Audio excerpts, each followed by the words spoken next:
സെമിനാരിയുടെ മുൻ പ്രിൻസിപ്പാളും വേദശാസ്ത്രജ്ഞനുമായ ബഹുമാനപ്പെട്ട doctor K M. George അച്ഛൻ സെമിനാരിയുടെ പൈതൃകത്തെയും ഭാവി പ്രതീക്ഷകളെയും ബന്ധിപ്പിച്ചുകൊണ്ട് ഇപ്പോൾ സംസാരിക്കുന്നു. ബഹുമാനപ്പെട്ട അച്ഛനെ ആദരവോടെ ക്ഷണിക്കുന്നു. Father Dr. K.M.George, former principal, will give his reflection on the history and future of the seminary. Your Holiness Basilios Marthoma Pavlos II, Your Eminence Good Cardinal Koch, distinguished members of the delegation, revered fathers, brothers and sisters. അല്പസമയം ഇംഗ്ലീഷിൽ സംസാരിക്കുന്നത് നിങ്ങൾ ക്ഷമിക്കണമെന്ന് അപേക്ഷിക്കുന്നു. The founding of the Kottayam College, later known as the Old Seminary in 1815, was a turning point in the cultural history of Kerala. At the beginning of the 19th century, the great spiritual, intellectual and cultural heritage of India was at a low ebb. Kerala too was emerging from a rather dark phase of its history. The situation of the Malankara church, rooted in the social culture of Kerala, was almost the same. It was at that time the English missionaries came to Kerala, to the kingdom of Travancore. The first generation missionaries were respectful of this ancient apostolic Malankara church. They offered the mission of help and proposed to assist the church in the field of education. The royal house of Travancore, particularly Queen Gauri Lakshmi Bai and Queen Parvati Bai, two enlightened women of the royal house, were very supportive of the venture.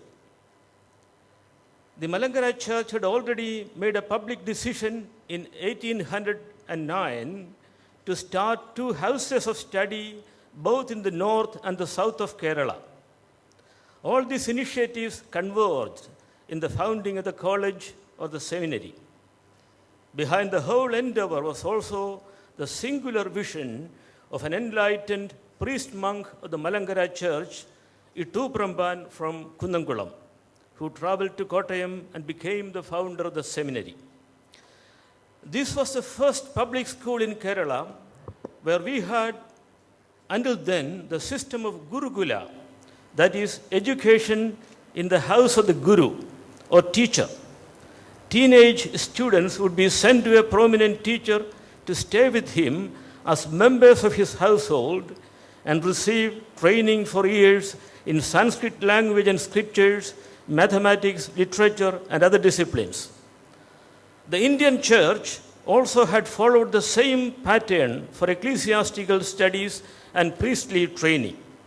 The aspirants would stay in the house of a prominent Malpan, a very learned teacher who could be a married priest, a monk, or a bishop. When the seminary was started, it seems the founders had the vision of combining the venerable Gurukula system and the college style of modern education as practiced in Oxford and Cambridge. The two systems had a lot of common ground.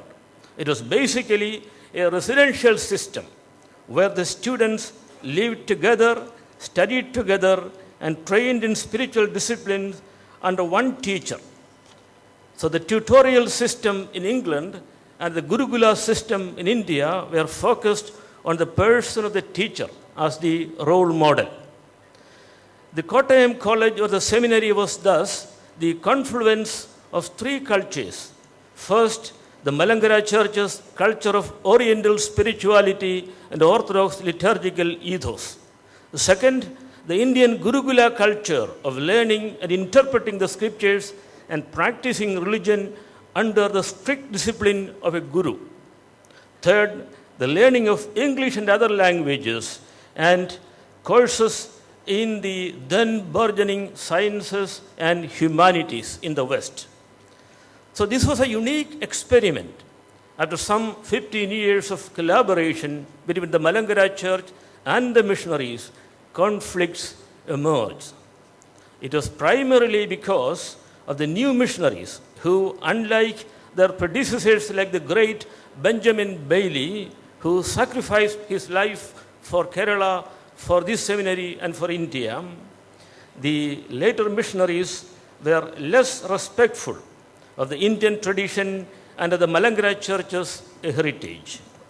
Coming from the background of European Reformation and Enlightenment, they believed that both the Hindu society and the Malankara Church were replete with superstitions and magical practices. Their mission, therefore, was to wipe out those demonic elements from the Malankara Church. So they began to propose reforms in the Orthodox liturgy and practices. These attempts later created unfortunate divisions in the seminary and the church, as it always happened with all other authoritarian foreign interventions in the affairs of the Malankara Church. Thus ended the collaboration between the indigenous Oriental Church of India and the missionaries from the West. It was an experiment that resulted in a small-scale clash of civilizations. It should, however, be acknowledged with deep gratitude that some of the early missionaries made remarkable contributions to the Malayalam language and culture in terms of lexicons, printing press, and publications. They also brought in the idea of the public school, where children could acquire learning regardless of their caste origin. However, there were missionaries who came to India with the baggage of their cultural superiority and the total ignorance of the great intellectual and spiritual tradition of India, as well as that of the Eastern Christian Church. Hence, the inevitable conflicts. Now, scanning the future horizon, we may say that in spite of the failures of the old seminary experiment, it still holds out hope for the future of our education. As you enter this courtyard of the seminary, you see on top of the arch gate the mission of the seminary depicted in a bas relief. In the middle is a tree of life that gives refuge to many creatures. On one side of the tree, we see Christ commissioning his disciples to go to all the world and announce the good news, the life-giving gospel, particularly to the poor, the captives, the blind, the oppressed, and so on. On the other side of the tree, Christ is seen healing and giving the light of sight to the blind man. Now, life is the great theme in the gospel of Christ. Enlightenment is the great theme in the whole spiritual tradition of Asia. The seminary is called to combine them creatively in its mission. All academic and pastoral initiatives of this venerable institution need to be guided by this twin motive of life and light. The explosion of science and technology into innumerable new dimensions and the infinite opening of cyber windows to the vast treasure houses of knowledge pose a great challenge to human self-understanding and the future of humanity. We need an education that is inspired and holistic, one that gives meaning and motivation for human persons to create a new world order of love and peace, justice and compassion, and not simply a technopolis. Many who love this place wish to have the old seminary, the first ever college in India, raised to the status of a university. It may, however, be superfluous and even ridiculous to create another university on the model of the existing ones in India. In a new concept of the university, the rift between the secular and the spiritual, so detrimental to the integrity of the human person and the wholeness of human culture, needs to be healed. The reawakening of the Nalanda University, the ancient reputed Buddhist university in Bihar, raises much hope in many parts of the world, precisely because people assume that there will be a new understanding of learning and living, of believing and practicing, that would bring out some unique qualities of the human mind when it is fine-tuned to the matrix of God's wider creation. Eastern Orthodox tradition, which never had an aggressive missionary policy, unlike most Western colonial churches, has also a great treasure to unfold. The old seminary, with its 200-year-old heritage, may attempt to reimagine the connections between science and salvation, between the secular and the spiritual, for a new education, for a new humanity. Finally, we need to project a threefold vision of sage, scholar, and saint for our students.